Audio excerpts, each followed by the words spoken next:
and dying in your beds many years from now, would you be willing to trade all the days from this day to that for one chance, just one chance, to come back here and tell our enemies that they may take our lives, but they'll never take our freedom?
Anti-Tyranny News Radio here on UCY.TV. We're going to kind of jump into some of the foreign relations here. We have one whole issue here at home, and I want to get into that more in the second hour, but we're running into a lot of issues overseas. Now we had, Trump going around the Middle East and, the whole G7, the NATO, summit, all that. And when you look at it,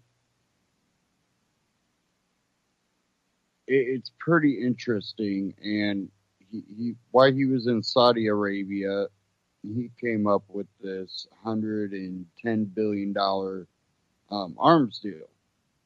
And we'll kind of get into that. And I believe what he's trying to do is play a card in the Middle East. Our relations with Saudi Arabia are kind of sketchy at best. They're allies with us for benefits. And I believe that when they don't feel like they're getting the benefits, they tend to retaliate in many different ways. One thing they've been doing is they kind of went after our oil industry by cutting their own prices. I believe that's part of what played into some of this. And really, they kind of put themselves in a situation where they can afford to do that because it is cheap to get the oil out of the ground. But in doing so, too, they're also cutting revenue and, economic, growth by doing that. And so, people are just kind of holding back on spending. But they know that they're playing this for a reason. By doing this, arms deal where, maybe we play a card where, hey, you won't keep your oil prices so low anymore. We'll cut you a deal on some arms, and you agree to, kind of keep Iran on notice and keep them in check. That could have played into it. But we have all kinds of issues going on. One that I've seen out of ABC News today and other sources. I just happen to have the ABC one up right now. I believe that's the one that Drudge link to them, I believe. Um, two Chinese J-10 fighter jets came within several hundred feet of a U.S. Navy P-3 Orion over the South China Sea on Thursday, local time, U.S. officials said. The fighters flew 200 yards in front of the P-3 maritime surveillance aircraft with an altitude separation of 100 feet, U.S. officials said. The air crew deemed the intercept unsafe and unprofessional, and U.S. Navy spokesman Gary Ross said Gary Ross, operations were able to continue unimpeded. According to U.S. official, the Chinese jets were weaving ahead of the American plane, an action that concerned the U.S. pilot. So we have surveillance over there. We also, continue to patrol. Basically, our Navy patrols many of the different straits and waterways for, the flow of economic traffic throughout the world. Something that many people, including myself, don't think should be our duty, nor should it, be our ability to claim authority to do that, because then are we not saying we are the police of the ocean, and if we want to block off something, we can do that too. So, and that, again, it goes to that authoritarian, warlord type attitude. Not saying that we, in times of need, we can't defend ourselves, but we also shouldn't antagonize problems.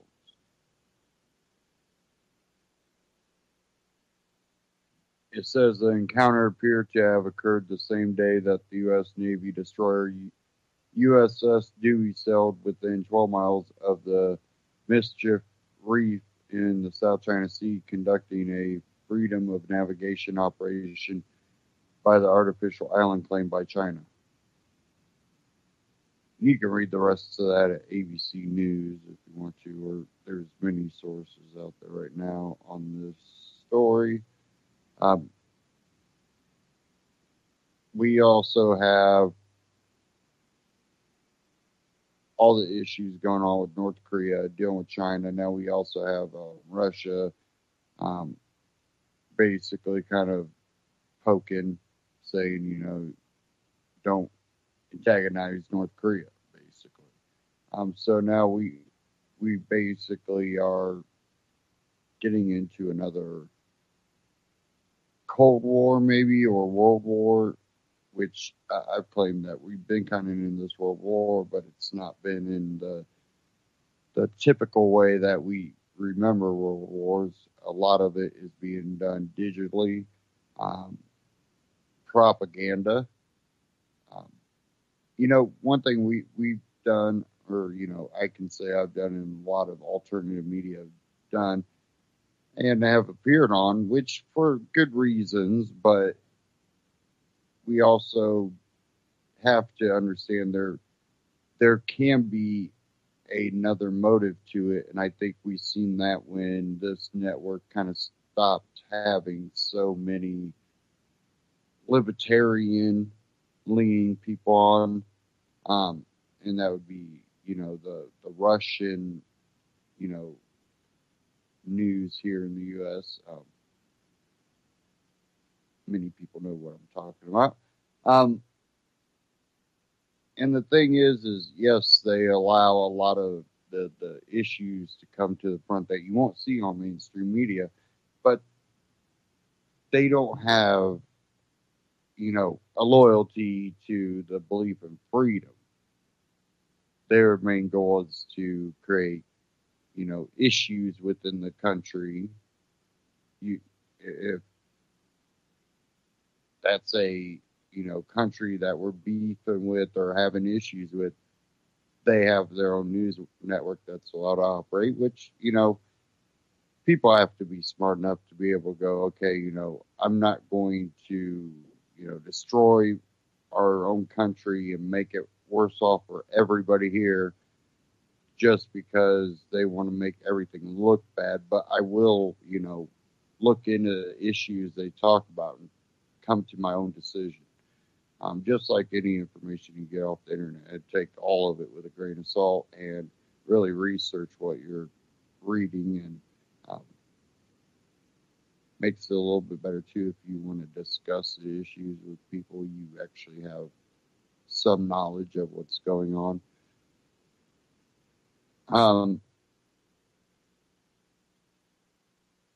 With all the stuff going on in the Middle East too, I've talked about it. I'm not against people immigrating to the U.S., but I am against us going into countries, destabilizing it, sparking more radicalization of people, and then going, hey, let's open the doors to all these people, not knowing, which ones coming in are a part of some rebel alliance that's wanting to target the U.S. It doesn't make sense. It's saying, hey, let's create an issue.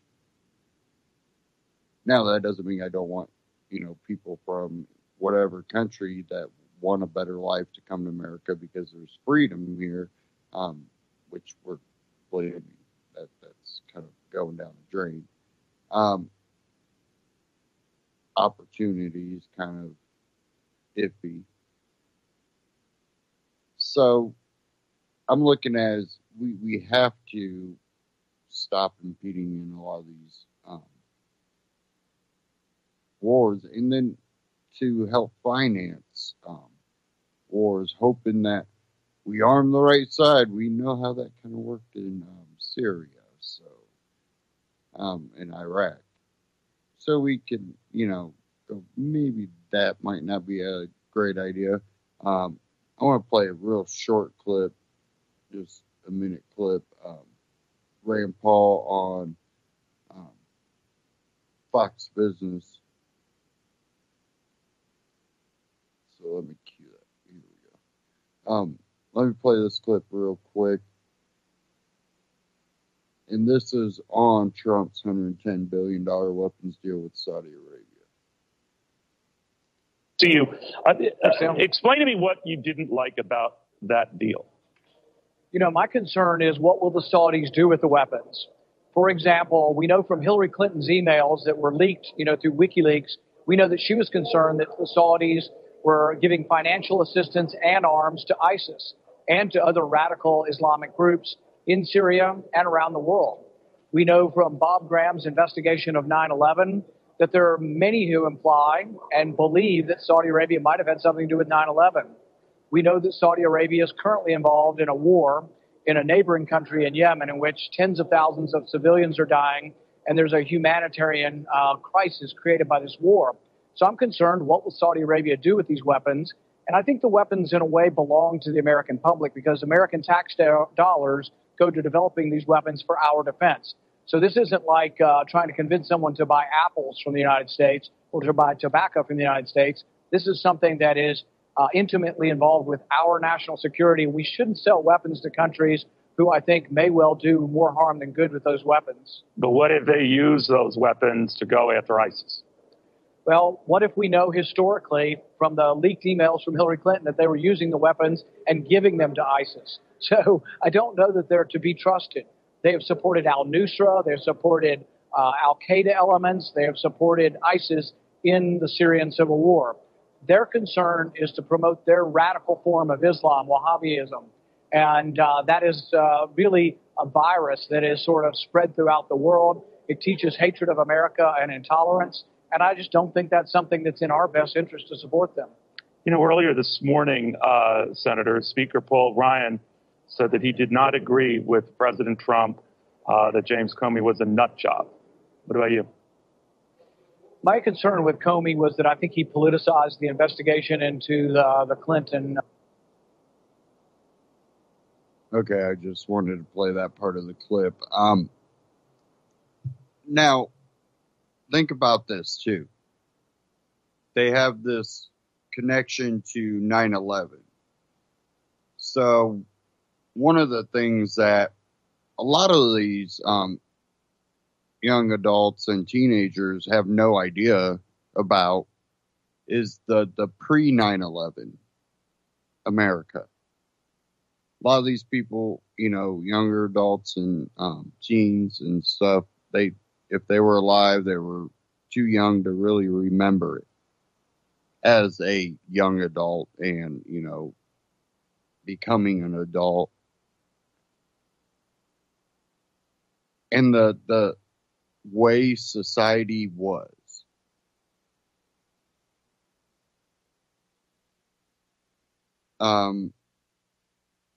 What I seen was there was a lot less racial friction. Now, I'm not saying everywhere. I'm just saying my experience and a few people that I've talked to, their experience. There was not so much racial tension.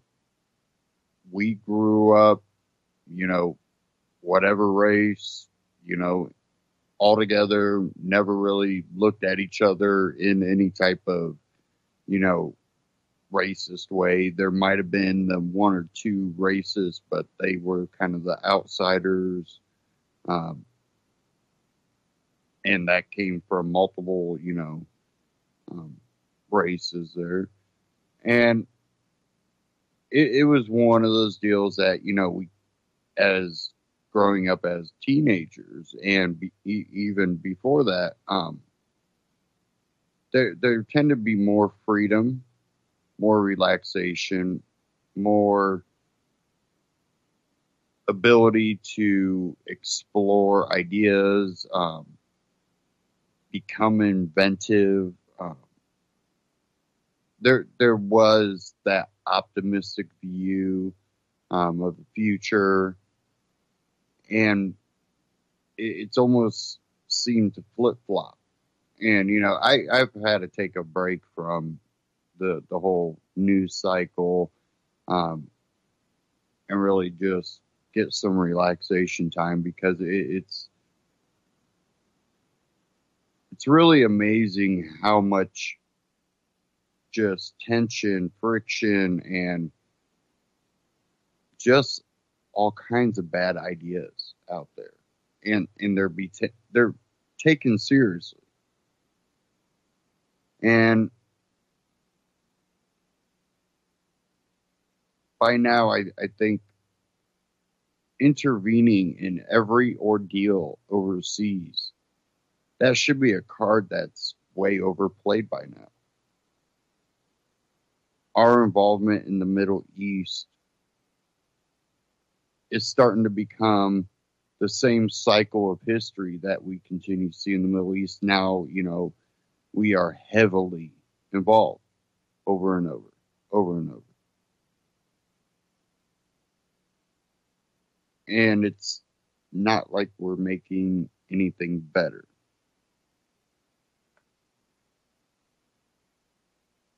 I have a Ron Paul Liberty report I want to get into because he had a special guest on, and it was Mr. Talib. I don't want to mess up his first name. Hopefully, I can't remember how to pronounce it exactly, so I'm going to let him introduce him. But he's author of The Black Swan, and he talks about foreign, and he also gets into monetary policy, but how the push for war or conflict, and who faces the least amount of risk, and who really takes on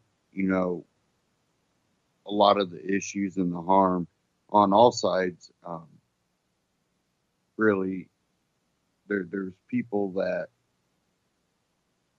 get to, just kind of fade away and have their happy life every time. Well, even, the everyday person that doesn't have, security, Secret Service, like, a politician might have, or, the ability to have heavy security. I don't think, that the everyday person has that ability, and we get put at risk, like I was saying about immigration. Even though I'm not against immigration, what I am against is starting wars, creating, and fueling radical beliefs, and then going, hey, come over. That puts us at risk. And that's not a stab at immigration, that's a stab at intervention. And let's go ahead and dive into this Ron Paul Liberty Report. I think you guys will like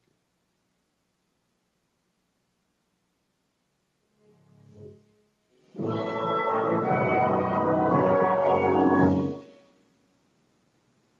Hello, everybody, and thank you for tuning in to the Liberty Report. With me today as co-host, Daniel McAdams. Daniel, nice to see you. Good morning, Dr. Paul. Good. We have a very special guest today, a friend of Liberty and a friend that I've known for several years now. And he's a famous person, though. He's really famous. Probably the most famous people we've had on this program. But he's a writer, an author, an investor, and he's well known. And I think the one thing he's best known for is a book he called The Black Swan. And that is Nassim Nicholas Taleb. Nassim, welcome to our program today. Thank you very much. I'm very honored to be here. Well, very good. This is a special day for us because there's a lot of questions that we have for you, and you have a very, very good understanding of economic policy, and you made it work for you, but you write about a lot of other things, too. In a recent article you put out, you used the word interventionistas, and I thought, well, that's a pretty neat word. It sounds like something I need to read. And Daniel, of course, was fascinated with that article, too. But there's a lot of things that we can talk about. I, of course, as Daniel is, we like to talk about foreign policy, but anything that you might want to bring up is fine. But we certainly want to, cover as many bases as we can. And the one theme that I got from your book is that about predicting about risk, and I find this very fascinating. The inability to predict risk of rare events. Yeah, but the fundamental point is that people don't learn from the experience of others. So someone who can harm others for a long time will never improve because he's not paying the price for it. And that's not how nature works. Nature works at the level of the cellular level. Well, people who are harming others also end up harming themselves and eventually leave the gene pool. So that's how nature learns, because the species learn that way. And here we have a class of people who recommend foreign policy and basically make all the mistakes in the book with impunity because they don't pay a price for it. And you refer to that as skin in the game. Is that correct? Skin in the game, exactly. Lack of skin in the game. Now let's imagine that you had the pilots who were absolutely unharmed by crashes. You see, and without a mechanism, and people are stupid enough to put them back on planes, and then they would crash a plane, kill all passengers, and continue. Well, that system would eventually lead to complete systemic destruction. And that's what we have now in foreign policy.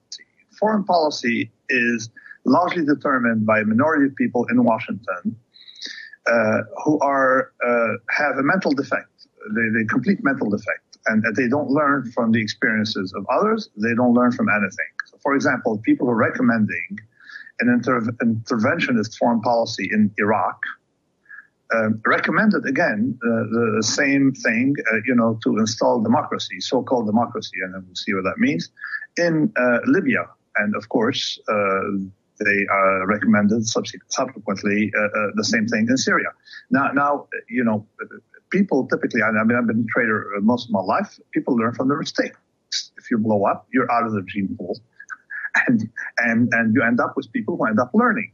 And we don't have that with foreign policy.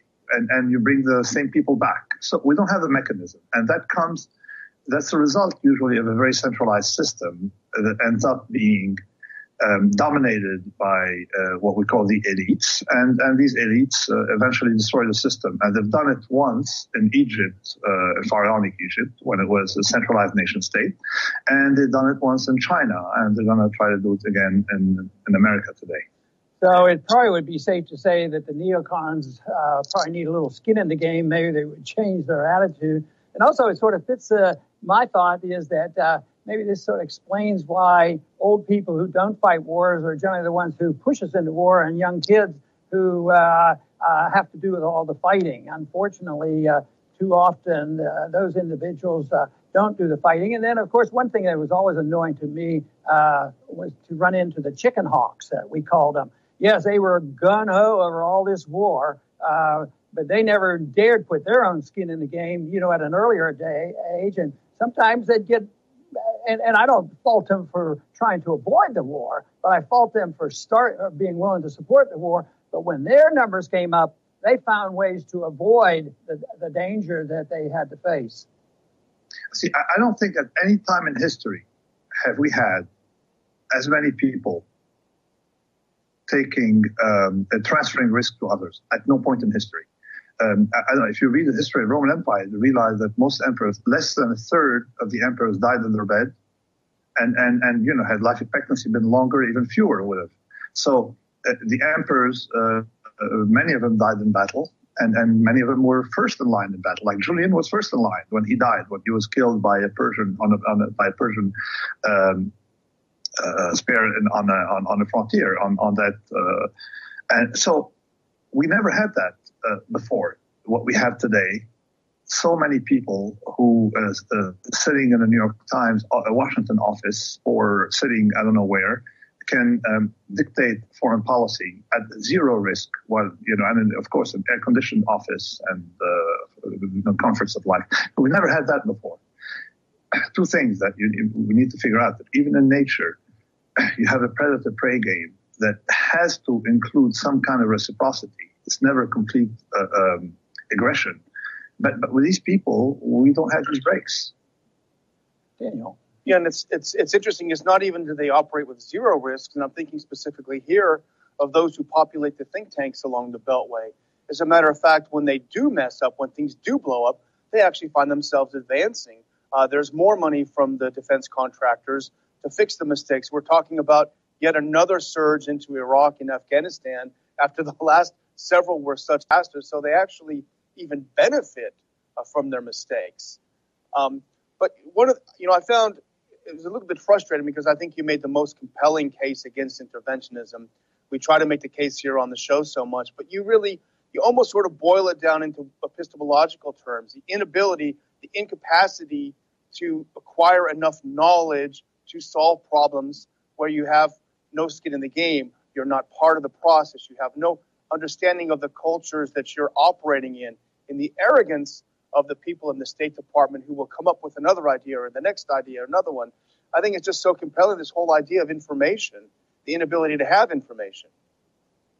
Yeah, actually, I even speculate that if you send the people in the State Department, you put them all on sabbatical and let them do what usually low hormone people like them do usually, which is pottery or whatever it is, and would have a lot more peace because they messed things up. It is well known that in the early stages of a discipline, say medicine, you usually cause a lot more harm than good. And it takes a long time for discipline to start improving. Now, meanwhile, these people manage to continue because at the macro level, you may never have convergence. Like in medicine, if doctor kills too many patients, at some point, he or she will have to stop. Whereas in the micro world, you don't quite identify the source of the problem. You cannot really zero in on who caused it.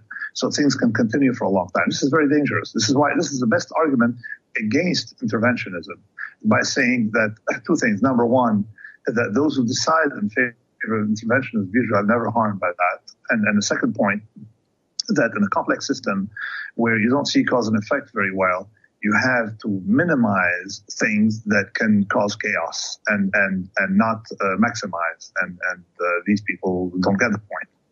They're educated in the 60s and 70s, or educated today, but with books from the 60s and 70s, when we still didn't understand complex systems. Today we understand complex system, and anybody who knows complex system would tell you this is complete nonsense. Mm-hmm. I want to go back to, this prediction of risk and these rare events. I understand that, but what about the category of inevitable consequences of bad policy? We do know that certain things happen. If governments do A, B, C, it generally leads to, bad unemployment and maybe price inflation, maybe weak economies, these sorts of things. So there are some consequences that we can predict. Is that part of this inability to protect rare events, or is it the precipitation of these things that government brings about, and we don't know exactly when they're going to occur? Actually, it's one way. In Anti-Fragile, the last book, penultimate book, Skin in the Game will be out, I guess, in 6 months. But in Anti-Fragile, I explained that how systems become fragile because of government intervention. How if you stabilize things artificially, they will look smooth, and they will look. They will give you an impression of some kind of solidity, but in fact, they will weaken progressively and collapse in one block. Sort of like what happened in Syria, what will happen in Saudi Arabia, the smoothing out, or what happened in the U.S. with the smoothing out of the economic cycle. You smooth out the economic cycle because they think that things should be smooth, and you fragilize it. Of course, if you put government officials in charge of nature, they would try to eliminate the season because the seasons make no sense to them. They want perfect thermal stability, and they would destroy nature. So that kind of what is called overstabilization and interventionism. These two mechanisms typically fragilize things in the long run. Now we understand the process rather well, but Washington is sort of like dominated by people who are neither practitioners to realize that we don't fully understand the world, nor smart enough to understand complex systems and things that are second order. Second order effects dominate in foreign policy and complex domain, and they only focus on first order. You've talked a lot about the idea of the ludic fallacy, the idea that you can't understand real life through gaming. And as I was reading that, I was thinking of how much of our foreign policy is dominated by gaming. You always hear there's war games. We're war gaming this issue, we're war gaming the other. They have this sort of set responses. If this happens, then that happens. But you've said this is an absolute impossibility. It sounds like it would be a waste of time to do all of this war gaming and the other thing. I think that the best foreign policy and the best defense should be in trying to get involved as little as possible in things we don't understand. That's the first level.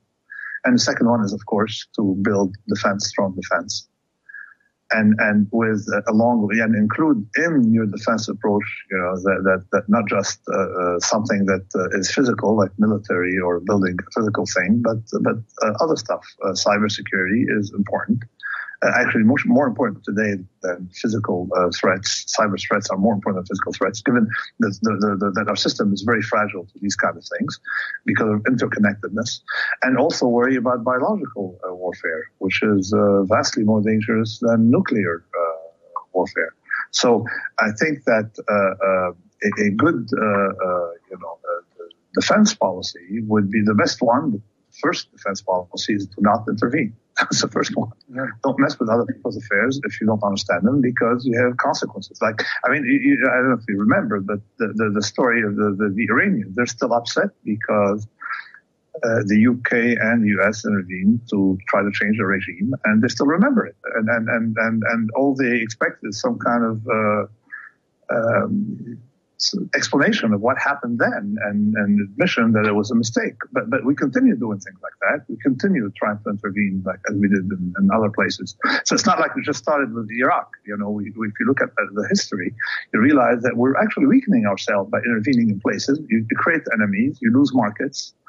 You lose markets for your products. You create hostility for no reason. And we're not going to fix the world. Let other people fix themselves. And it could be that the best way to fix the world is to put the people from State Department in some kind of, summer camp for a while. That's the best way, and things will get better. Like for a long time, we knew that most of the efforts by the smart people in the community was. In the nation times, was to distract the patient to avoid having the harm done by the doctor. You see, iatrogenic. Except for surgery, doctors were shortening the life expectancy of patients. It's the same thing today with foreign policy, and it's almost an identical problem because in both cases we're dealing with a complex system. Mm-hmm. You know, you challenged the quantitative economics as not being very successful, and you're critical. And it's that group of economists that frequently say, well, when there's good times, maybe some are saying it now, generally at the end of a cycle, they say, it's different this time. Our charts show this. It's going to be different. It's perpetual wealth, perpetual growth. It's different this time because our computers tell us this is so. Could we play on that a little bit and say, well, maybe it is going to be different at this time. Maybe we have a greater distortion and a greater bubble than we've ever had before. And maybe the correction, when it finally comes, will be different this time. Is that overstating a possibility, or would you think that is I think along these lines, because the last crisis was worse than the preceding ones because the world was in a situation that was even more fragile because of connectivity and because of a larger role for what I call the empty suits, people in the Fed. So, and since the crisis 2008, under 8 years of Mr. Obama, what did we do? We increased debt. We basically solved no problem. And they injected Novocaine in the system. So they did numb the system. And now we have high hopes that President Trump, who basically is buying the market on its highs, Obama bought the lows. As Mark Spitznagel keeps insisting, that someone should tell him that you're buying the market at top prices. And now we're inheriting a situation of 20 trillion debt, say maybe 15 to 25 trillion, because there are a lot of hidden liabilities and a lot of some hidden assets. And we have interest rates at zero. You can't intervene when you need them. And the class of people in Washington who got us here, there's no skin in the game. They're still there, and they have no clue about what's going on. So no, these times are maybe different in a scale of things because we put too much Novocaine. And when a patient wakes up, Novocaine may become ineffective. So that's that. And we have had too much pseudo-stability. Nassim, I wanted to ask you a little bit about the last recession. When that hit, did you anticipate that things would turn out the way they did? Some people thought, the whole thing will go down and major events would have to occur. Major events did occur, but we didn't have a new monetary system, and they limped along. So what was your anticipation back then?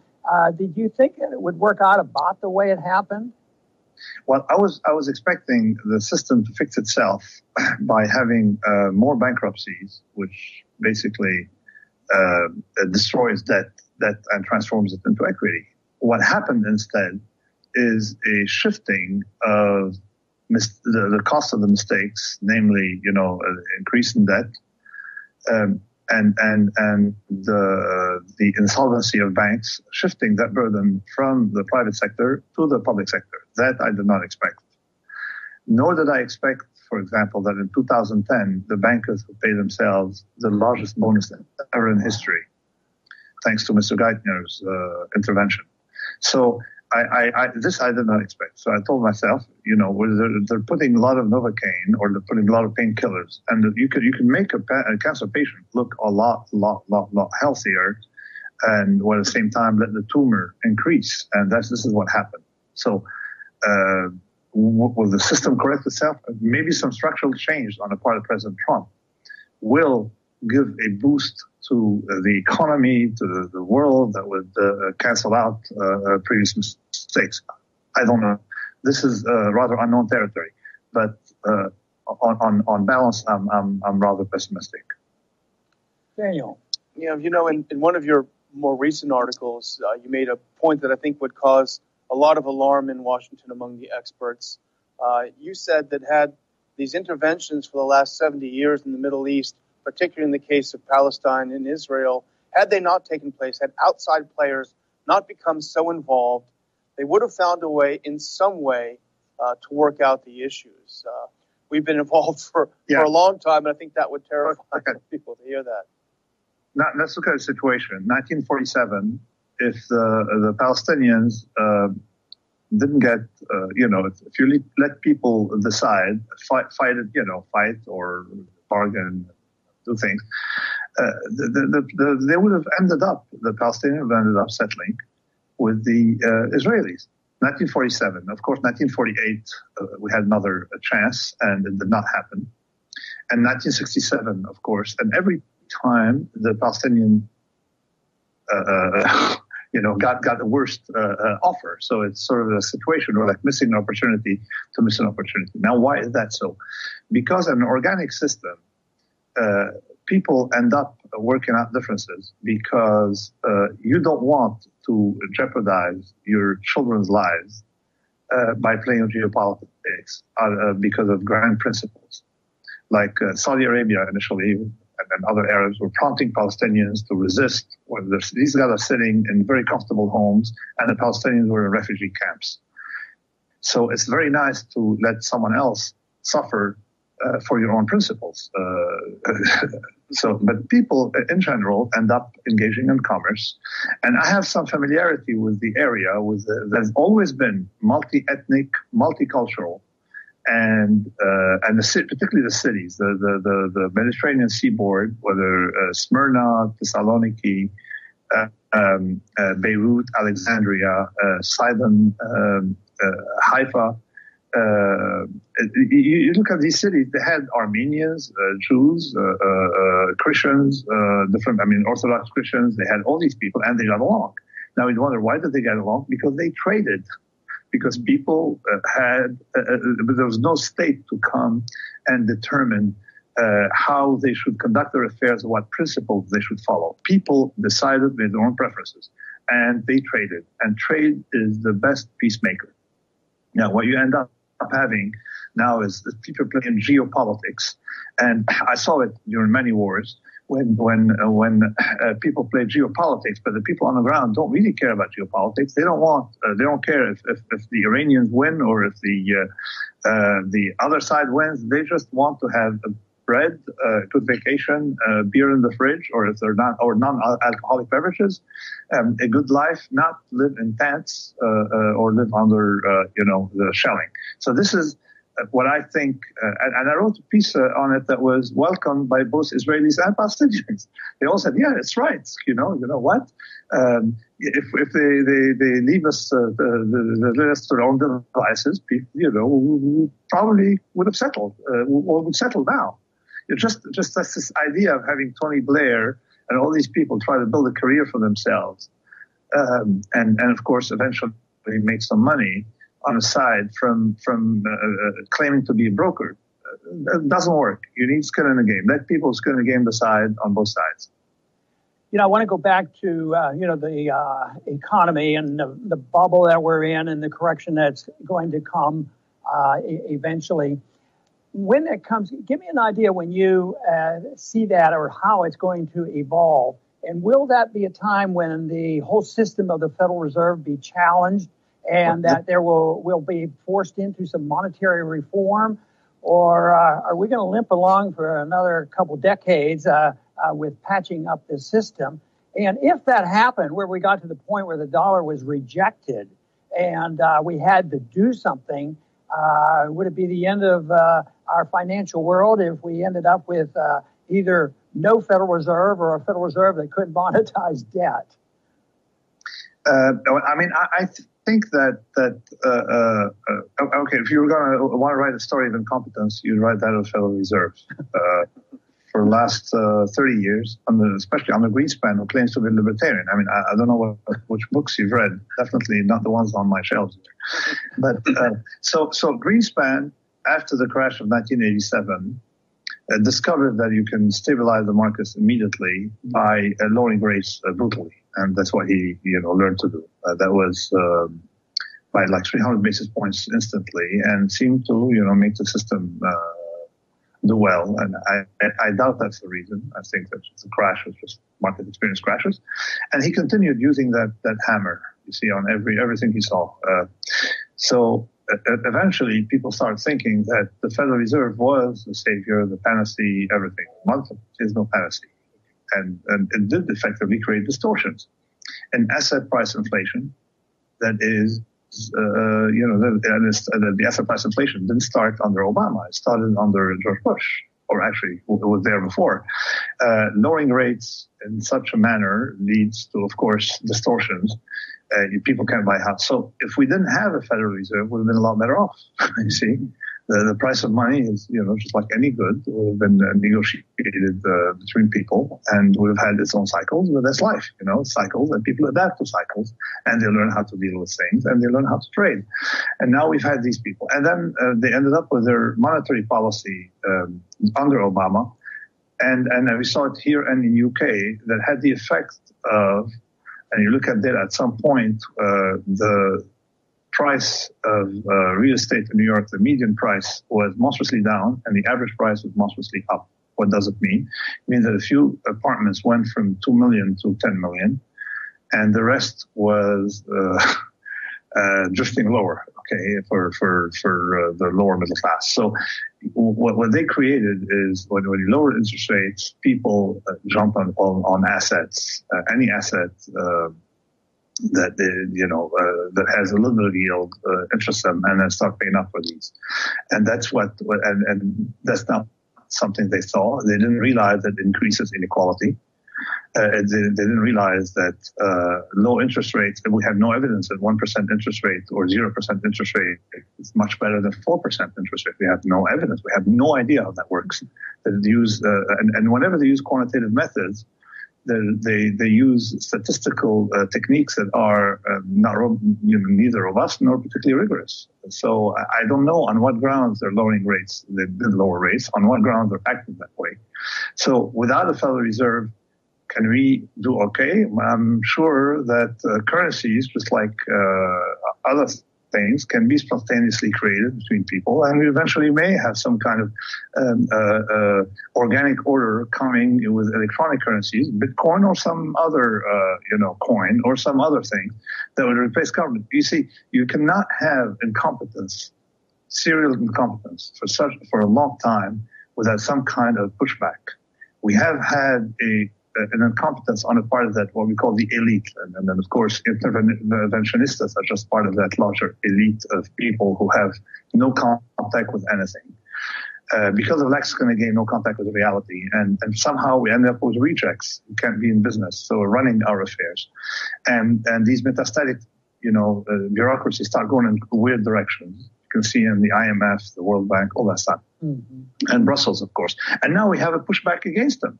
It started in India, continued in the UK, it hit in the US, and even in France. And when you think in France, how many votes did Le Pen collect? Well, it's a lot of votes. Okay, a lot of people unhappy with what's going on. So we're heading in a direction of people wanting to have a direct control of their affairs without Uberizing. control of their affairs, and currencies may emerge spontaneously. You don't need a government to set the price of something, and you can use anything as to exchange goods and services. Well, no, go ahead. Sorry. No, I was going to say I think it's a great analysis, and if you have a closeout on that to finish that thought, and then we'll be needing to go. Could you close that out for us? I would say that I'm okay. When I said earlier I was pessimistic concerning the state of financial markets. It doesn't make me pessimistic overall concerning the state of the world affairs, because I think that the future will be a libertarian dream, where we're going to be able to destroy what needs to be destroyed and build what can be built, in an emergent, organic, self-organized way. I think that it's a new era. When Ron, when you ran for election, we were still victims of the New York Times. The world has spent 50, 60 years where the news were one way, whereas traditionally, organically, news are two ways. He who gets the news also transmits the news, and we have that now on Twitter. I think that the social media is bringing us back to the old days where you can have no control of, and you can't have the control of the state or that class of people, the useful friends of that order, like the New York Times, CNN. They cannot control us. I mean, Trump was elected in spite of 263 out of 264 top newspapers wanting him to lose, and that will continue. So this is very, very optimistic, because this will lead to many more things concerning how the world is going to be managed in an organic Hayekian way, and I'm very optimistic in that sense.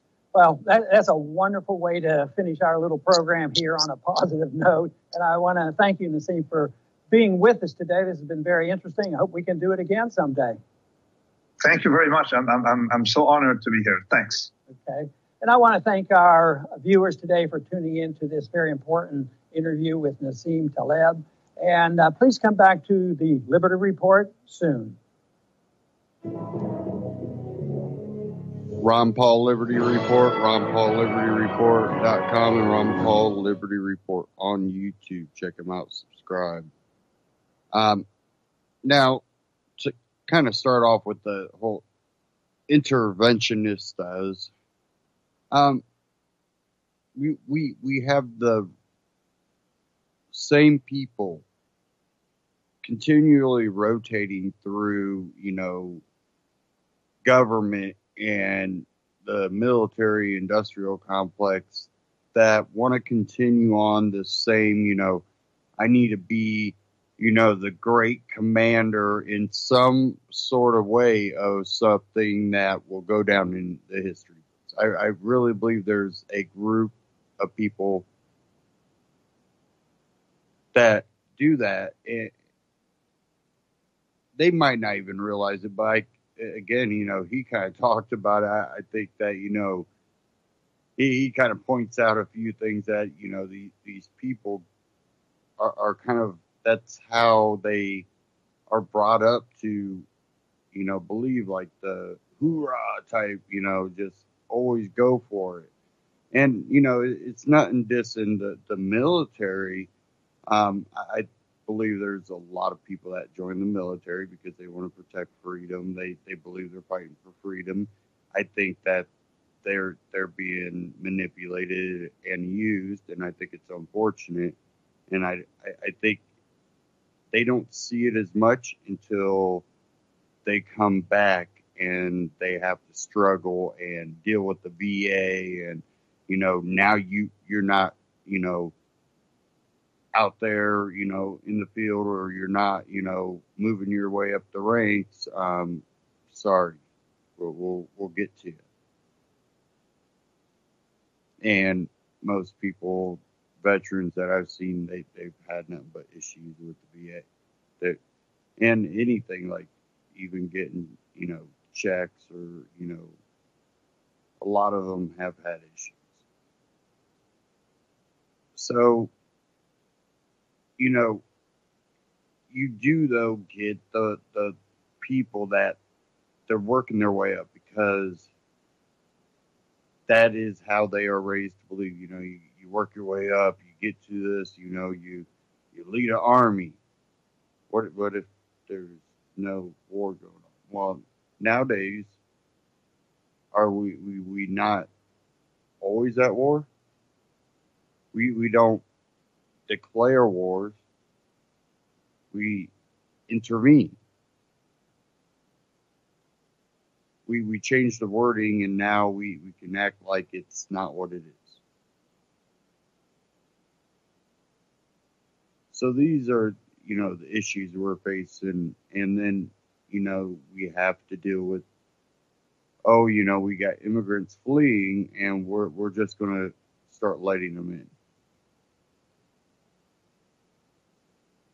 And it's sad because it's one of those, you know, catch-22.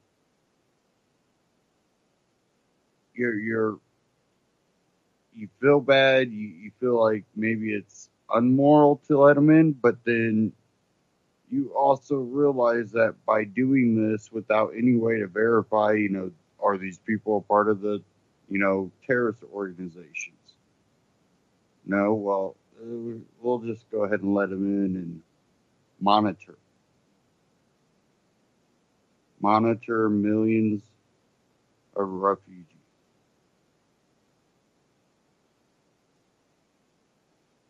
It again, you know, we are now the post, you know, 9/11 era. Again, kind of like what I was talking about at the beginning, you know, we don't really realize how much freedom we lost unless us that were, you know, adults, young adults, teenagers growing up, you know, before 9/11, you know, we can step back and go, this is not what we expected to see in the future. This is not what we were hoping to see.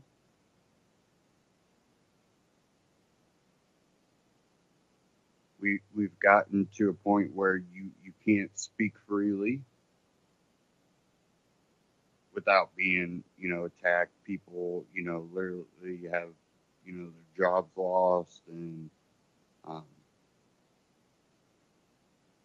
luckily I'm in a position where so far I've been able to speak freely. But again, we're under that threat where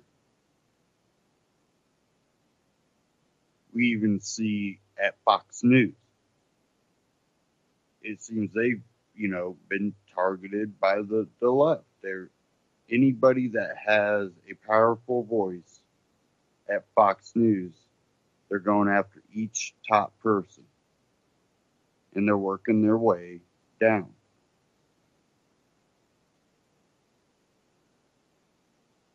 And that's a organized effort.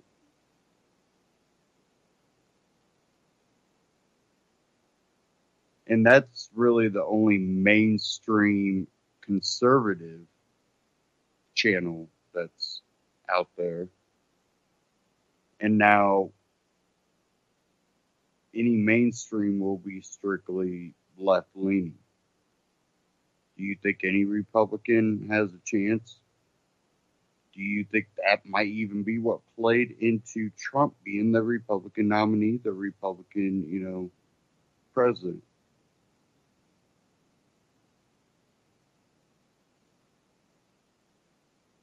And, you know, there's a lot of people that had a lot of hope for Trump, and they're kind of looking at it now going, I don't know what he's doing. And again, it goes back to, you know, whatever he does probably won't give you great opportunity. If that happens, it's only because, you know, people in the U.S. side and business owners and entrepreneurs decide, I'm going to just keep growing and let's see what we can do. And that kind of depends on if they feel like they can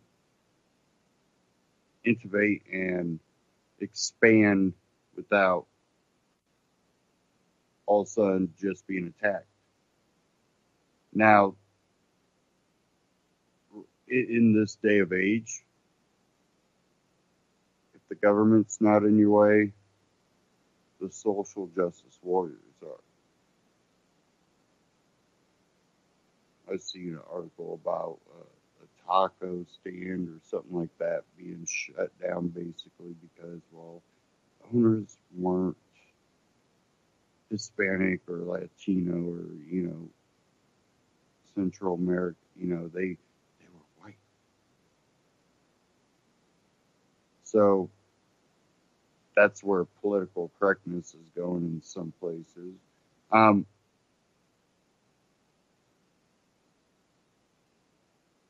I think we're reaching a period where people are starting to finally get fed up with it, though. More and more people are just, they're tired of it. Feels like we have let a whole bunch of bullies out of the cages to run them up. And that's really what we've done. They run around yelling justice and freedom, and at the same time they abridge everybody's rights.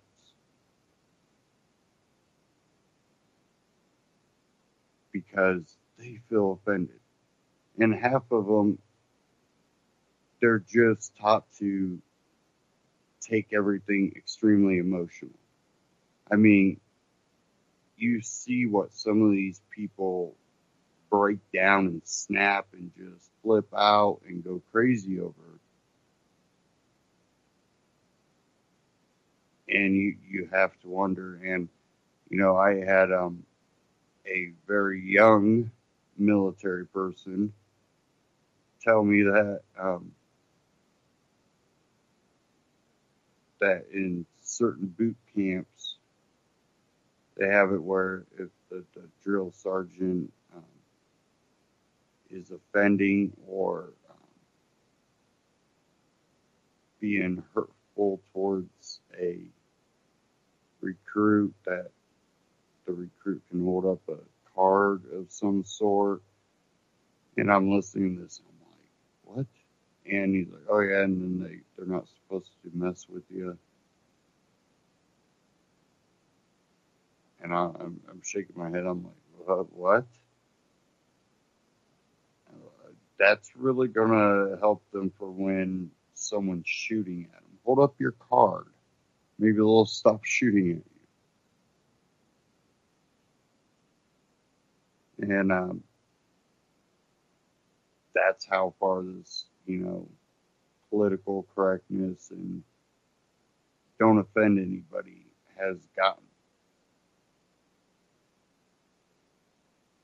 What are we going to do for the future?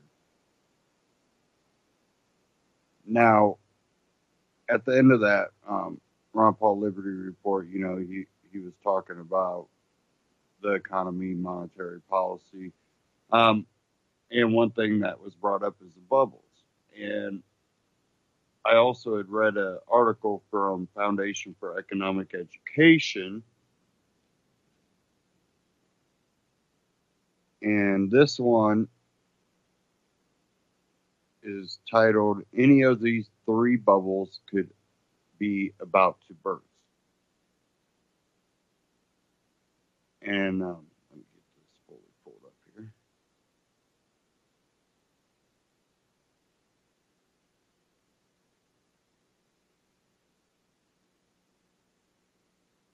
Okay.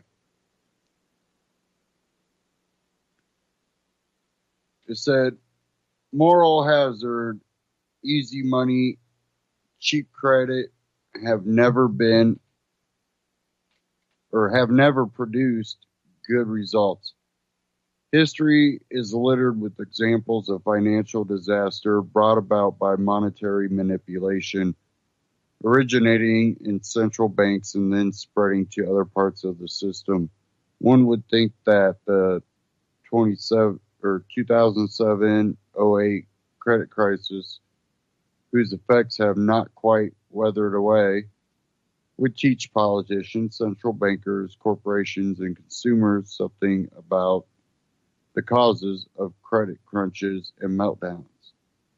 Think again. The world's 4 largest central banks have pumped more than $9 trillion into the system since the last financial crisis and brought about a world of absurdly low and even negative interest rates. The incentives generated by those policies and their effects, moral hazard, easy money, cheap credit, will lead to at some point to the bursting of a new bubble. Which ones? It's never easy to say, but the United States has seen an unhealthy growth of subprime credit and credit in general in 3 markets: credit cards, auto loans, and student loans. It would not be a surprise if one of these brought about the next credit crunch. Big debt. Total credit card debt has surpassed the 1 trillion mark for the first time since 2009. Student loans now amount to a total of 1.4 trillion, and auto loans are not far off at 1.2 trillion, an amount that dwarfs the pro-financial crisis peak. Over the past 5 years, U.S. corporations have issued more than 7 trillion of new debt, showing that the incentives created by those perversely low interest rates go beyond the markets mentioned before. However, the consumer credit markets are the ones already signaling distress, so we better pay some attention. Capital One, a big lender to subprime borrowers, particularly through credit cards and auto loans, has had to write off a lot of debt lately for a total of more than 5% of its outstanding loans, the level usually considered the threshold of a very dangerous territory. The auto loan sector is especially alarming. Auto sales doubled in the last 7 years and are now at an unprecedented level, as happened with mortgage loans before the 2007-08 debacle. Money was thrown around in the form of auto loans with no down payment and extended periods. Predictably, the industry is now experiencing defaults. Delinquencies are at the highest point since 2009. The result is a heavily increased supply of used cars that have driven down their price. A large part of the auto industry, including manufacturers who lend money to purchasers and retail companies, rely on the sale of securities backed by used cars to fund their operations. Rental companies also rely on the sale of used cars in order to purchase new ones.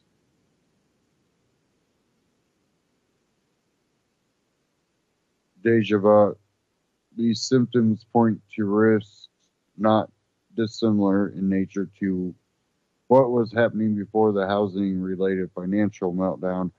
Banks are beginning to reduce outstanding corporate lending for the first time since that crisis. Total loans at the 15 largest U.S. regional banks in the first quarter of 2017 were $10 billion below the previous quarter, a very significant reversing of trend. Standard & Poor's downgraded 1,088 companies in the United States last year, and analysts are predicting a wave of junk debt defaults, perhaps encompassing 1 in every 4 high-yield debt issuing companies. one can never tell exactly when a bubble will burst or which corner of the financial system will be the epicenter of the earthquake, but and when these looming bubbles explode, the main culprit will be the irresponsible policies that were supposed to prevent future bubbles. And that created the perfect storm of moral hazard, easy money, and cheap credit once again. And, I was talking about something to this point with one gentleman, and I also, had a concern because I know people that have been, keeping their bills paid. They keep up with everything. They do want a little bit of a line of credit so that, they've already experienced, a fridge or something go out. And, one said that their washer went out. That's like the third washer, but they buy used washers because they can't afford a new one. And I've also, have people that are trying to get their credit up because of that. And when this happens, those people that have been, responsible don't get that credit anymore.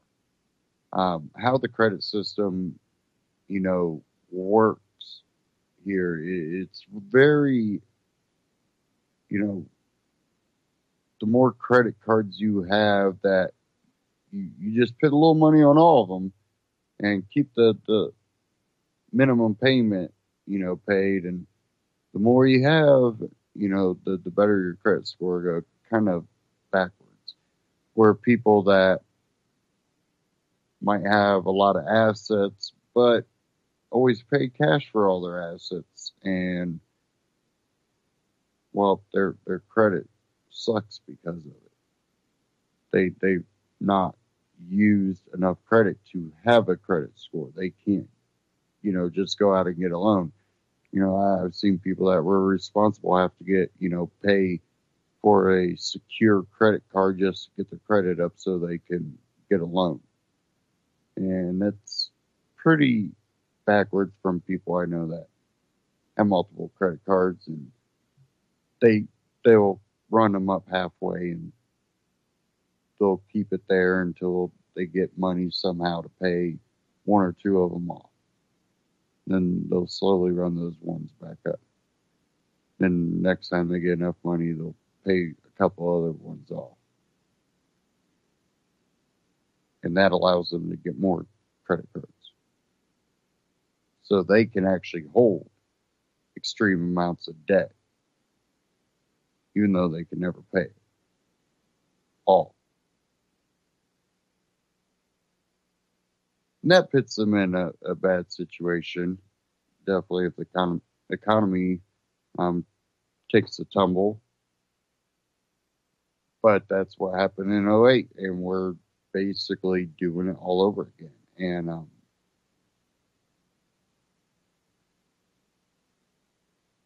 remember all the talk that went around when the last one happened, where you have people going, oh, we should have debtor prison and all this. Well, maybe we shouldn't put policies in that make this possible, that will put out cheap credit. Maybe look at our monetary policy that encourages more and more of this. And a lot of people don't know even what they're getting into. They just, this is what they're supposed to do. They're supposed to have credit cards. They're supposed to have a car loan. They're supposed to have a house loan. That's normal nowadays. But people that understand history understand that wasn't always normal until we started operating on a credit system. Get everything and pay it later.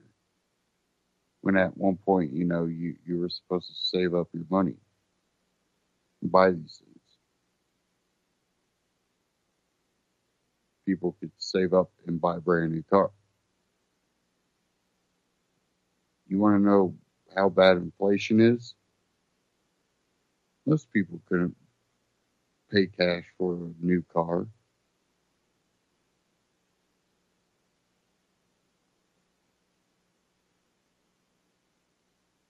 Same jobs. They make more an hour, but inflation has surpassed what the hourly wage is.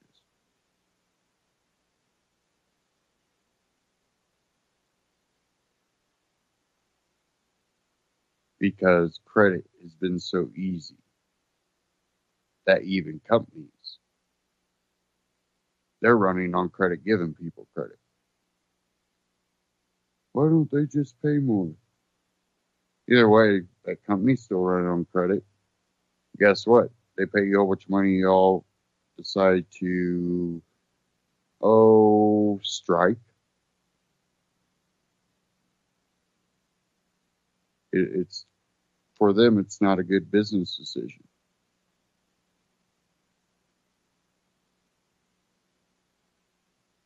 Not when you can get low interest loans.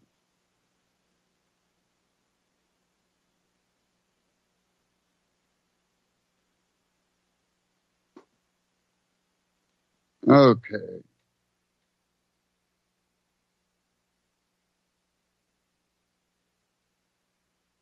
I wanted to get into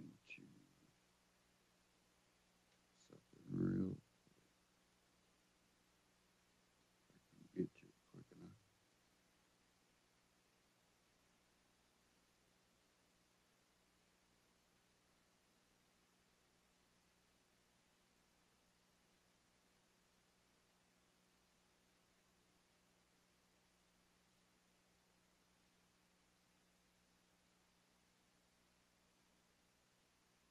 Sorry.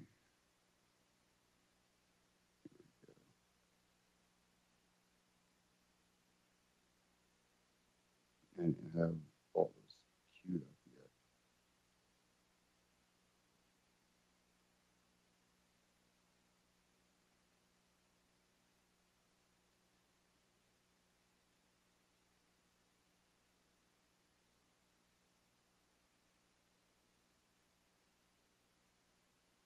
Okay.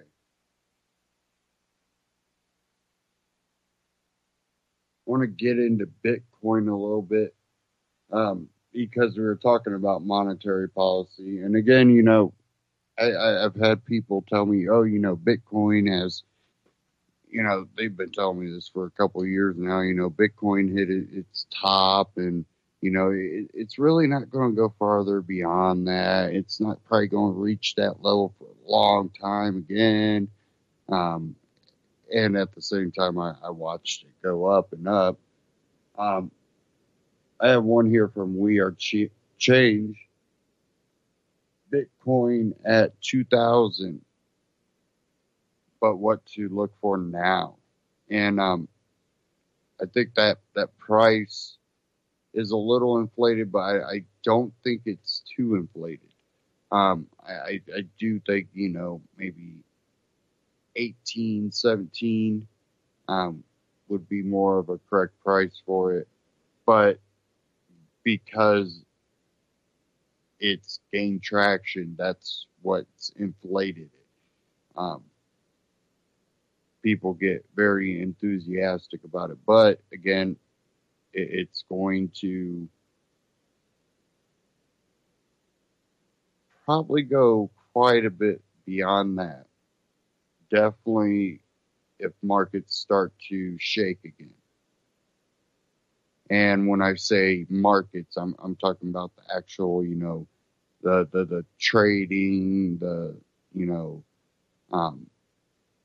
sales records, the consumerism.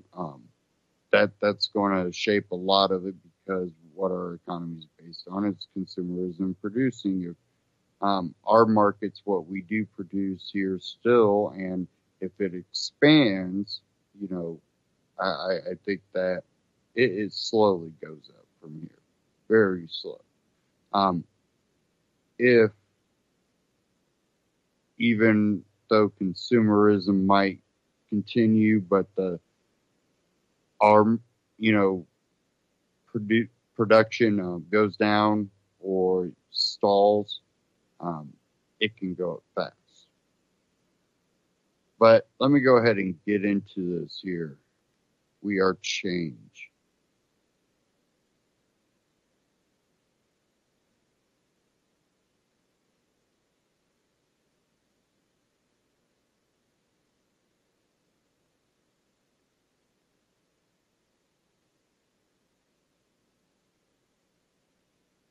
This is Luke Gradowski of We Are Change that are here in very sunny and bright London, England. And I'm here with Joby Weeks, who's a Bitcoin miner and entrepreneur. He just came into town randomly. We're walking down the street. We're going down here, and we see a Bitcoin ATM. And as you know, Bitcoin has just gone up to $2,000 per Bitcoin. And in this video, we want to talk about why that happened, some of the pitfalls because of that, and also a very important lesson on how Joby lost hundreds of thousands of dollars because of hackers. We're not talking about hackers, no. And how you could also make sure that that never happens to you. Now, Joby, first of all, I guess you're pretty excited, $2,000 per Bitcoin. How did that happen? Well, scarcity. You can't just print Bitcoin out of thin air. So, it's a deflationary currency. So over time, the supply goes down and demand goes up, which makes the value and the price go up. So lots of people are really excited about the blockchain and Bitcoin and are using it now. Over $1 billion a day is transacted right now all around the world. People are doing all this commerce, all this business outside of the banks. We finally don't have to use the banks anymore to do business, bro. And it's truly a global currency. My wife and I have been just, we see you on Facebook traveling. We've been traveling nonstop, spending Bitcoin all around the world. Hit up, what did we do? About 241 cities last year, 211 cities the year before, about 120 countries now. And everywhere we go, we spend Bitcoin. I saw Joby hanging out with Mayweather, like on TMZ, and he's talking to him about Bitcoin. So Joby is definitely on the inside when it comes to all the latest information about Bitcoin. He definitely has the go-ahead and the knowledge and the insight about it. But there's also a lot of people saying the transactions and the blockchain size are going to be a hindrance, that there's possibility of quantum computing making Bitcoin irrelevant. There's a lot of skeptical talk about Bitcoin now as well, especially when it's at an all-time high. What's your kind of understanding of the skepticism and your talking points against that?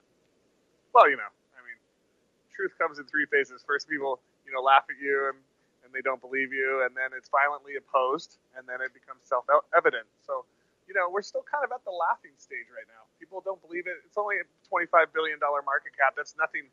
I know hedge fund guys that run more than $25 billion, and that's the entire Bitcoin global economy. So we're not even like a pimple yet to these bankers that are moving around $8 trillion a day. I mean, think about it. The oil cartel does $1 trillion a year. The pharmaceutical cartel, $1 trillion a year. These bankers do $8 trillion a day. What's $25 billion to these guys? But we're sneaking up on Western Union, MoneyGram. We're sneaking up on PayPal and Venmo, right? And what's cool about Bitcoin, and it's good and bad. You can't reverse transactions. So merchants like it because they don't have to deal with the fraud and the chargebacks and stuff.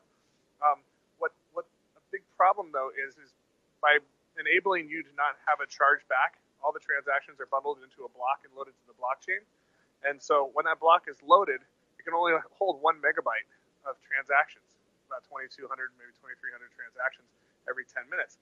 Well, that's about 7 transactions a second.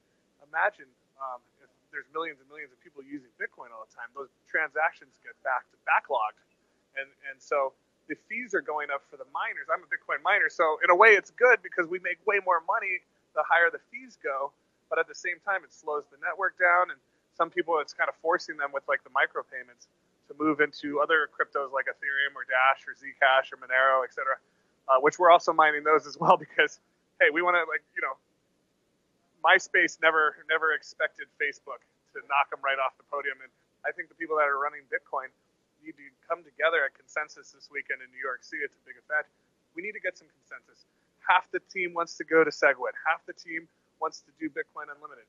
And it's like, are they going to hard fork it? Or are they going to expand that 1 megabyte block to have it be an 8 megabyte block so we can handle 8 times the transactions so it doesn't have to be backed up so long?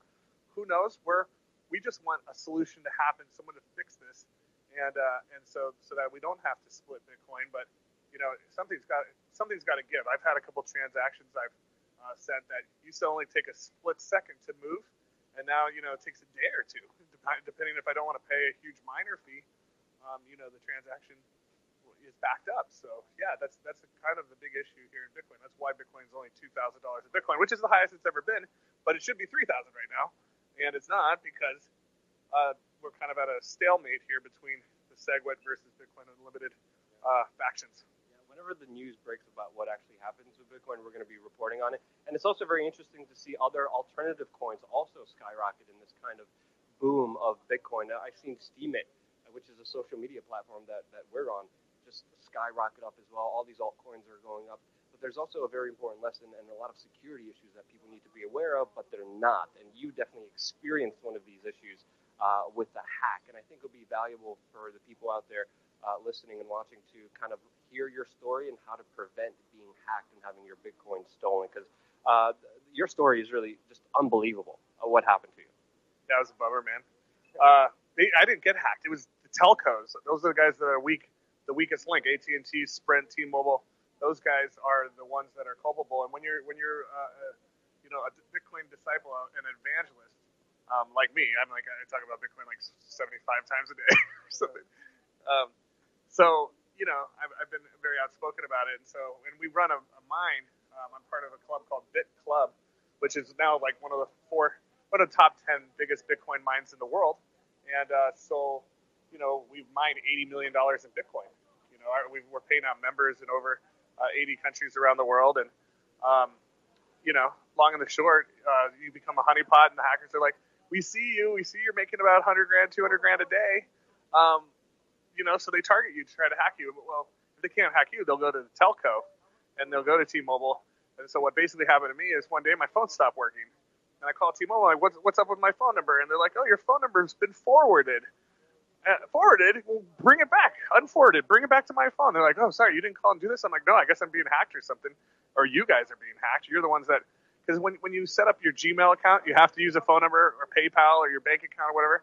And so then if you forget your password, you click forgot password, and they send you an SMS code to your phone number, right? So that you can get back into your account. So, PayPal and these guys still haven't figured out Google Authenticator. And two-factor. T-Mobile doesn't use two-factor. That is bad, T-Mobile. So anyways, I put notes around my account. Please freeze my account. Don't port my number. Don't forward my number. Hackers are targeting me. Stop it. So they're like, you can trust us, sir.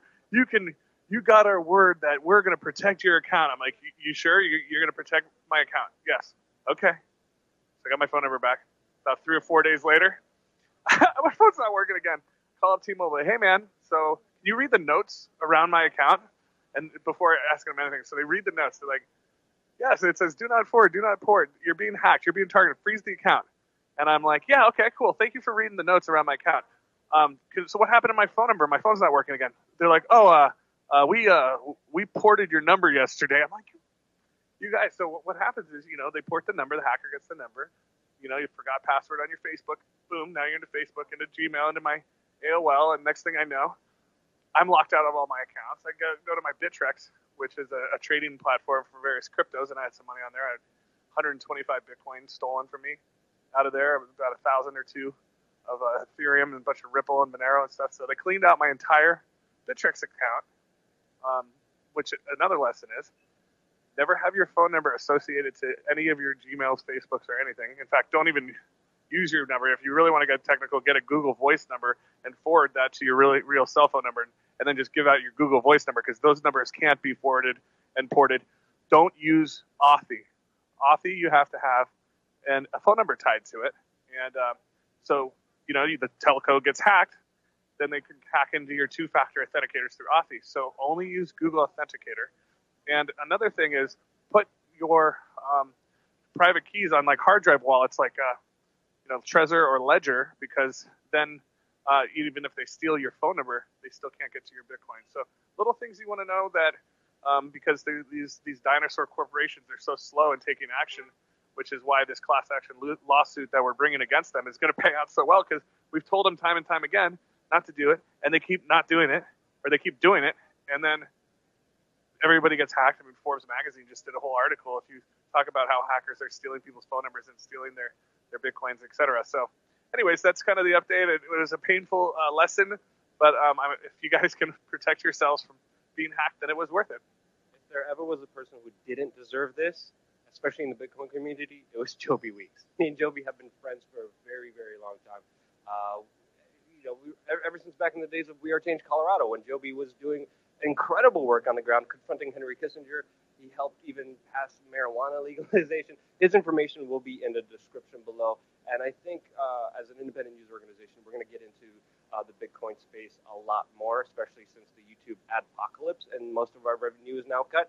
We're going to be looking at Bitcoin and all these other companies to kind of raise and finance real independent media.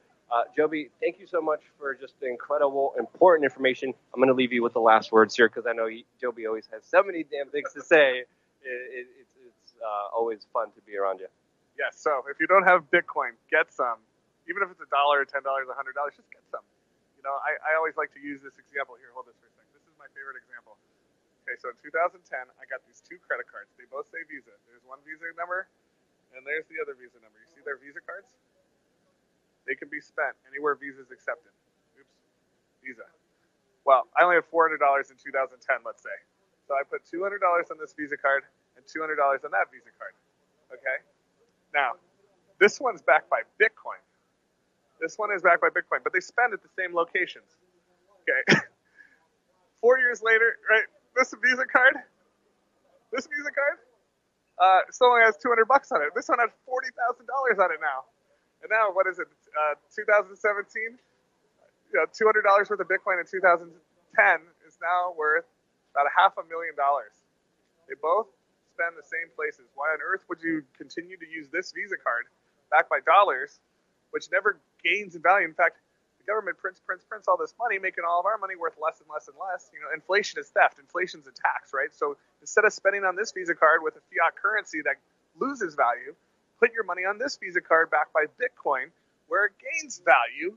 It spends the same way. So that's what I tell people is like, switch. You can just switch right now and start mining with us if you want to have machines that print money for you. It's great. So there'll be descriptions of all that kind of stuff, and it's great to see you again, Luke. I'm so glad you were in London. I'm in London. We're just flying through. We're just here on a layover. So we got some Thai food, and voila, we got a Bitcoin ATM right here. It's a good time to do a story. Thank you so much, Joby.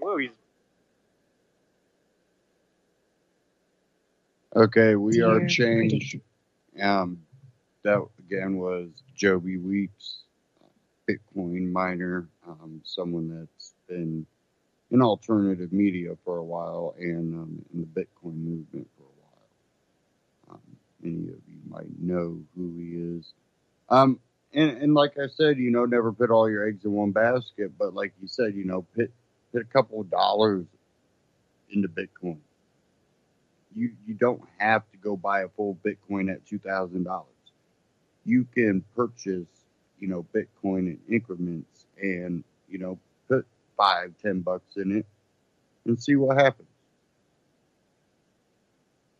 People will spend $5, $10, $20 on lottery scratch-offs or, buy a lottery ticket every week. But then they'll say, oh, I'm not going to, get into Bitcoin. And they've made it so easy nowadays. Bitcoin is extremely easy. And mining has become, something that definitely a lot of younger people understand. Maybe if you're older, you might not understand the mining of Bitcoin as much as, well, let me get this app or let me get, a card backed by Bitcoin.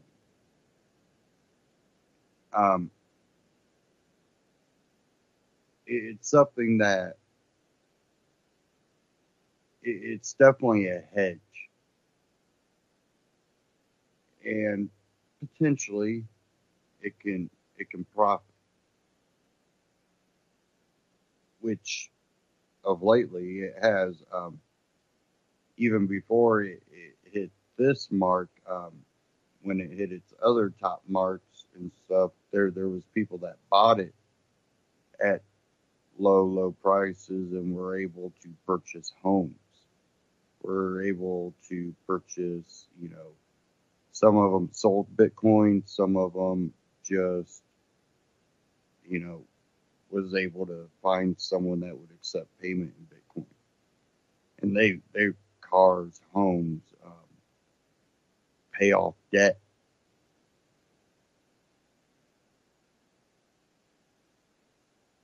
And nowadays it's extremely easy to use Bitcoin, and whether it be YouTube or a search engine, you can find any information you need.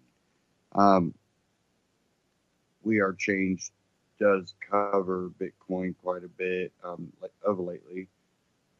Trying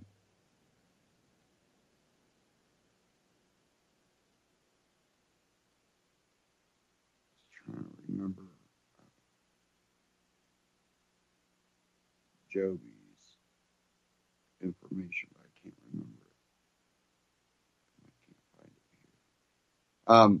But go check out that video, Bitcoin at 2000, but what to look out for now. Go check that out. We Are Change on YouTube, and you can check out wearechange.org.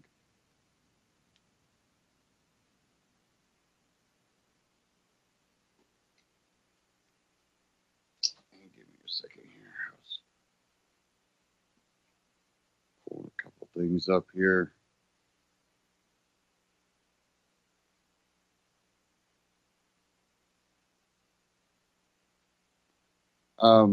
There was a breaking news, new bombshell. Kushner, Russian envoy, reportedly discussed secret communications channel between Kremlin and Trump team.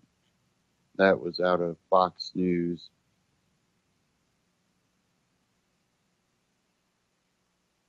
And I don't know.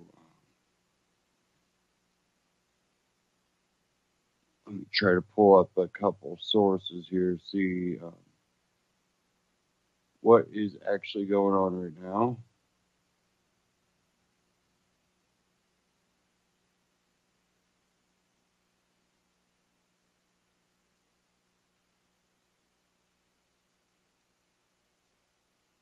Of course, my one app wasn't working, so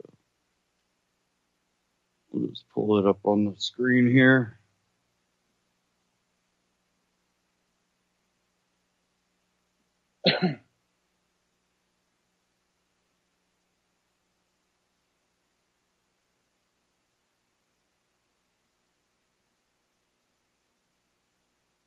Okay, I have the article here now, Fox News.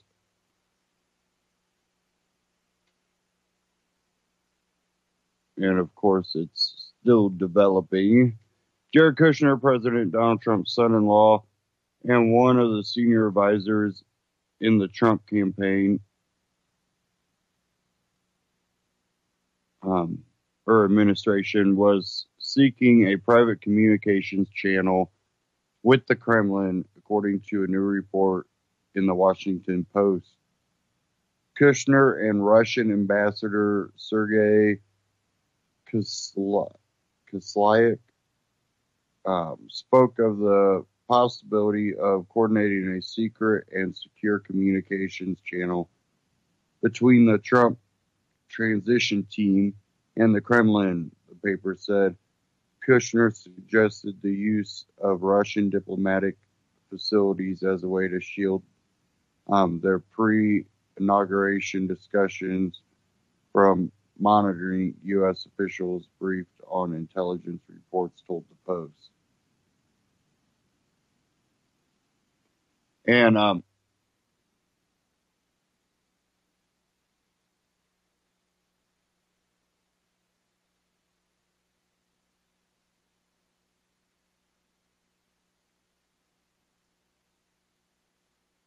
we also had one,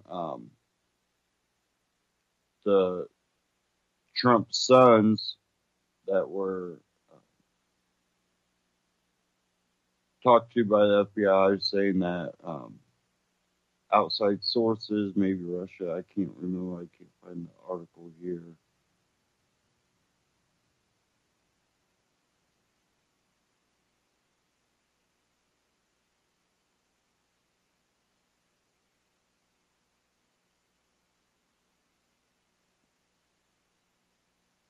course, everything needs to start to freeze up now.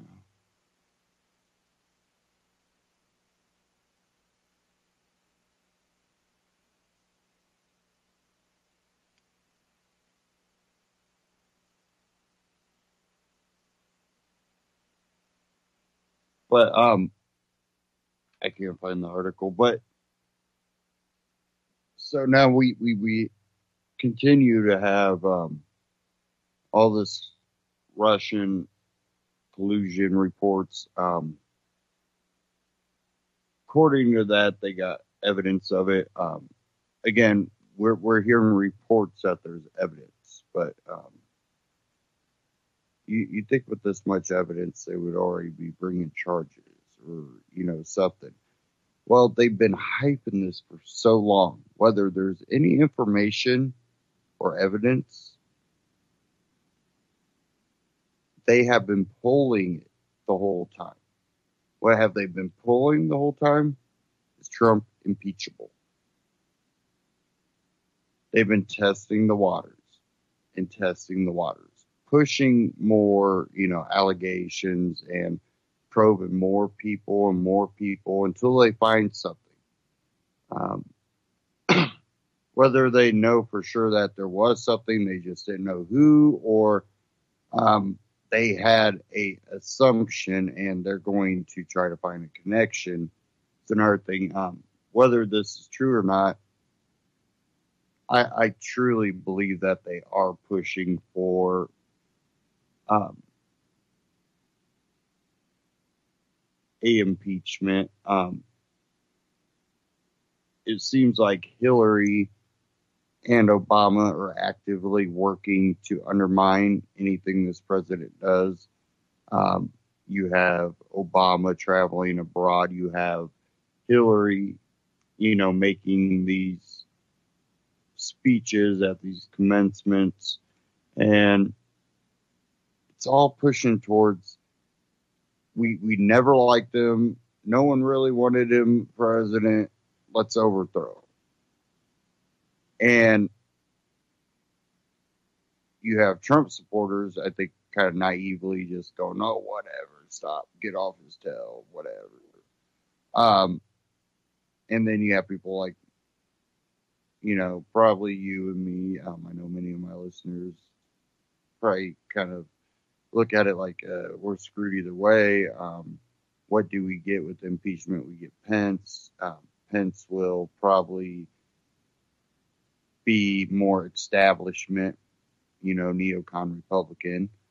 And he will, toe a certain type of line.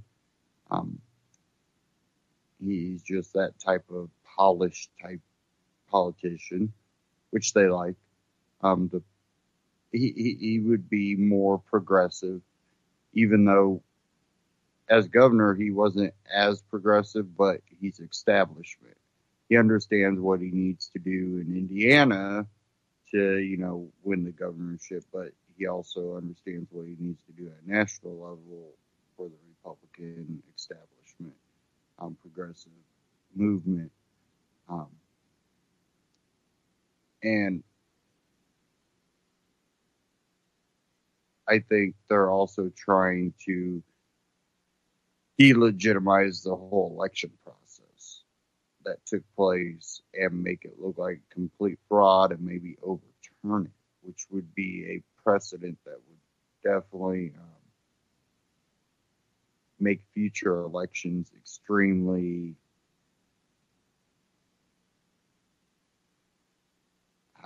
I think they would become violent and out of control to more of a civil unrest. If, a lot of people vote for one president, but the other one can claim, it's, government influence or outside influence from other governments, blah, blah, blah, blah, blah, blah, blah.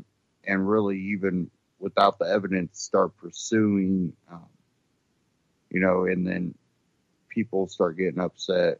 What would happen if, Trump gets impeached? How far would his supporters go? His supporters are very, very mixed. You have plenty that wouldn't, they'd be mad, but that's about it.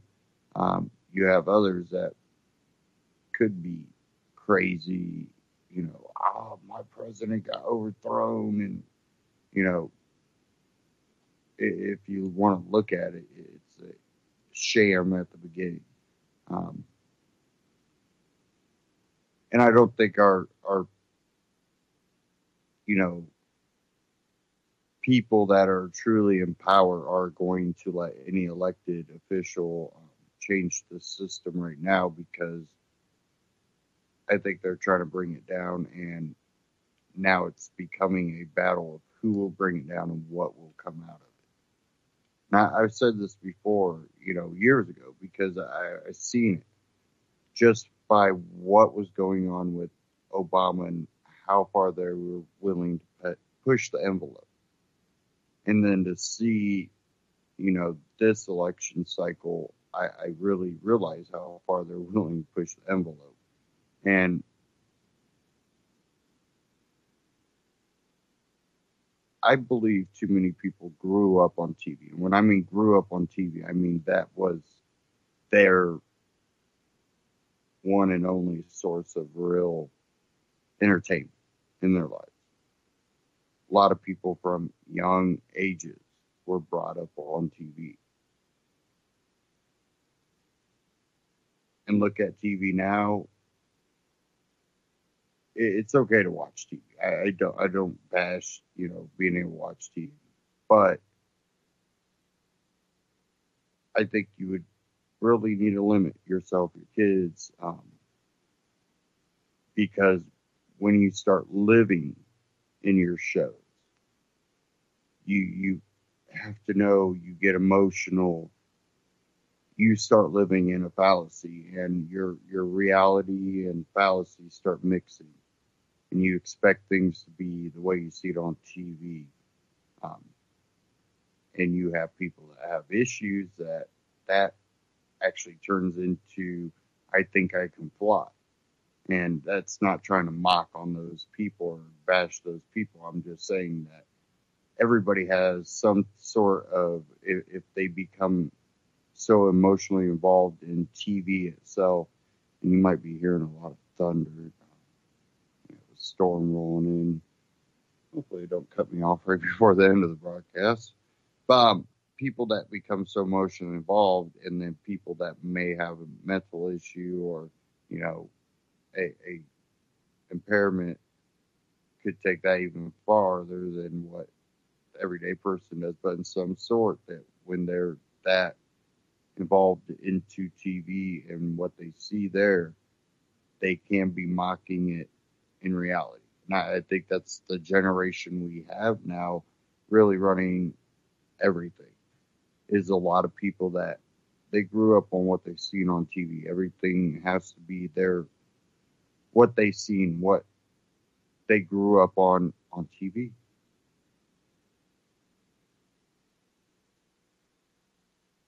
And, it's not something that's new. We've seen it throughout American history since the invention of TV. We've seen it from theater. We've seen it from books. But I think that thing that separated, the fantasy from reality is, again, breaking down something that, it's taken a long time to build that, a separation from, reality and that fallacy, that if we lose that, we start going backwards. And hopefully, I think I'm seeing that turn in society where it's not that we're going, you can't be gay, you can't be, transex. It's not even that. It's that, you can do this. Just we just don't need all the showboating, all that from any side. We're just tired of it all. Just let's all just live our lives. And, you are seeing it starting to pop up. And you also see it with what happened when ABC decided they wanted to cancel Tim Allen's show. And what you realize is how much people are tired of this, let's be completely political correct and just, let's bring up, the gay or the lesbian or the transsexual community on everything and say it's, or even race, that everything's because someone hates these people. Like, no, I don't look at groups. So this has nothing to do with what we feel, or it's just, everything has to be because you dislike this or dislike, no, it's like, no, that's what I believe. I don't care what you do, and that's fine as long as you're not hurting me. I don't care. You're not, coming over, knocking on my door and doing crazy crap. I don't care. You get to live your life too. This is supposed to be America. It's supposed to be free. It's just sad that, we get this back and forth where people start trying to push things on others. And people are like, oh, you have to represent, well, yeah, represent, but not in everything. You don't have to make everything a political statement. You don't have to make everything a political correctness statement. Because again, we live in America, and freedom is also having the ability to have different opinions, different views, and have those views and still be able to allow each other to live the way they choose.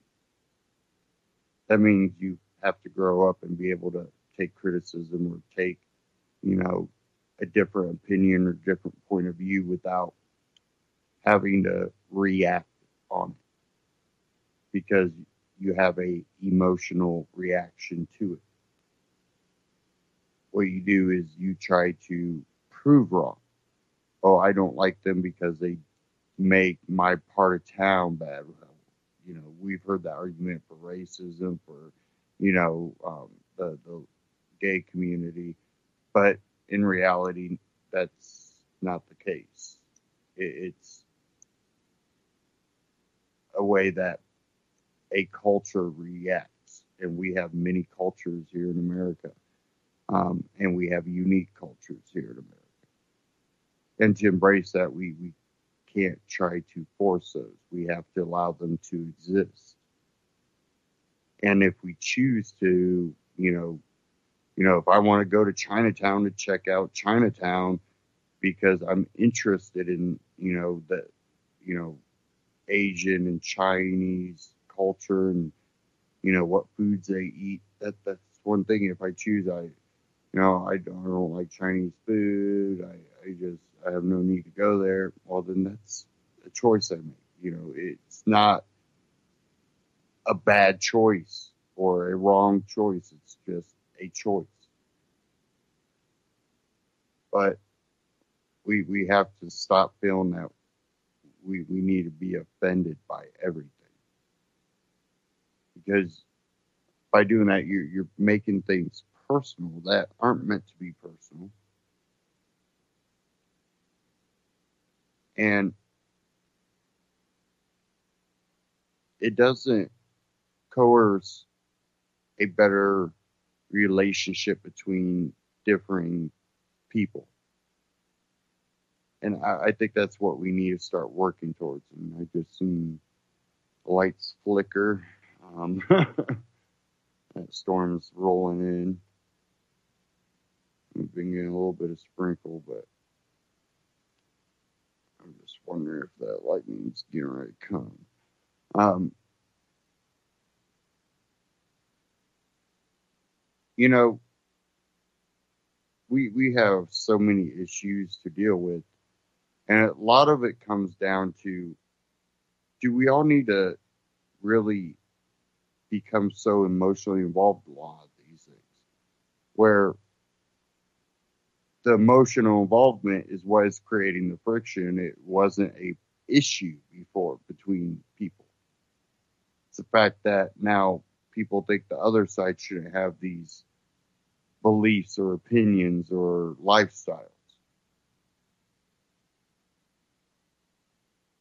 And now, at the end of the day, the Federal Reserve is manipulating the monetary policy, stealing from people's wealth.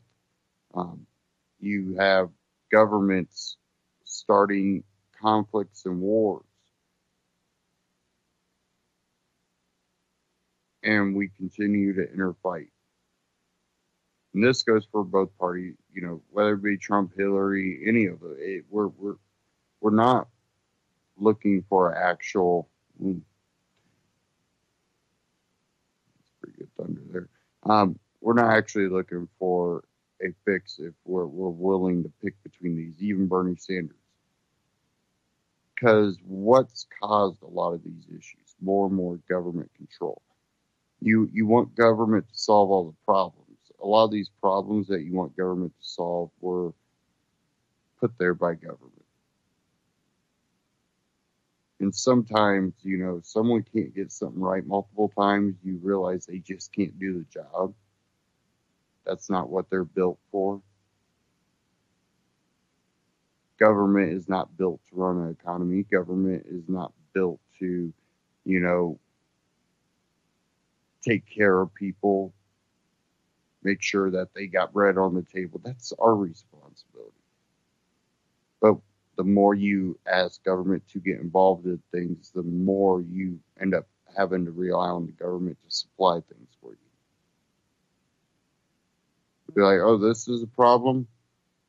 Oh, you know, that bread got contaminated and you didn't like it. You want us to get involved? We'll regulate the hell out of them, and that'll stop that from getting contaminated. Oh, by the way, you know, bread's going to go up 20 times the price.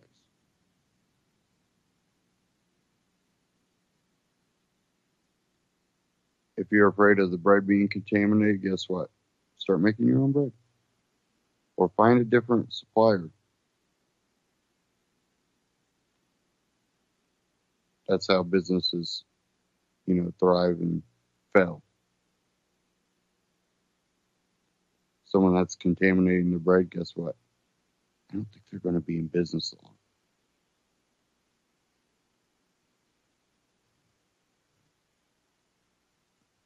Well, we are at the end of this broadcast, and I want to urge people to go to ucy.tv, support UCY. There's a support tab. You can donate, and you can also scroll down to the bottom, click the Amazon tab, shop Amazon through ucy.tv. You get the same great price, same great shipping rate, and at the same time, UCY gets a little kickback that helps cover operating costs on the networks. And you know, we were talking about Bitcoin, but I also believe in gold and silver too. That's one, you know, egg to put in your basket.